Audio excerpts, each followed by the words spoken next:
विदर्भात गेल्या अनेक दिवसांपासून उष्णतेची तीव्र लाट असून त्याचा फटका माणसांसोबतच प्राण्यांना आणि पक्ष्यांनाही बसत आहे। गडचिरोली जिल्ह्यातही उष्णतेची लाट तीव्र झाली असून सिरोंचा तालुक्यातील वटवाघळांच्या वसाहतीत 500हून अधिक वटवाघळांचा मृत्यू झाल्याची घटना समोर आली आहे। सिरोंचातील एका चिंचेच्या झाडावर गेल्या अनेक वर्षांपासून 4 ते 5 हजार वटवाघळांचे वास्तव्य आहे।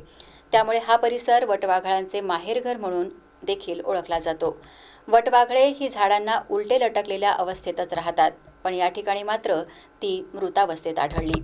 विदर्भात गेल्या काही दिवसांपासून असलेल्या उष्णतेच्या तीव्र लाटेचा फटका माणसांना जाणवत असतानाच तो वन्यजीवांना देखील तेवढाच जाणवत आहे। उष्णतेच्या या तीव्र लाटेमुळे सिरोंचा तालुक्यातील वटवाघळांच्या वसाहतीमधून वेदनादायी चित्र समोर आले आहे। गेल्या काही दिवसांपासून वाढलेल्या तापमानामुळे या वसाहतीतील 500हून अधिक वटवाघळांचा मृत्यू झाला।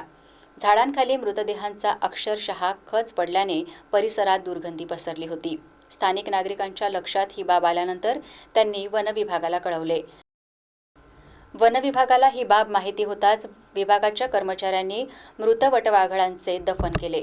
वैद्यकीय अधिकारी तसेच पशुवैद्यकीय अधिकाऱ्यांनी प्राथमिक पाहणी केल्यानंतर उष्माघात आणि तीव्र उन्हाचा फटका बसल्याने वटवाघळांचा मृत्यू झाल्याचा अंदाज त्यांनी व्यक्त केला आहे।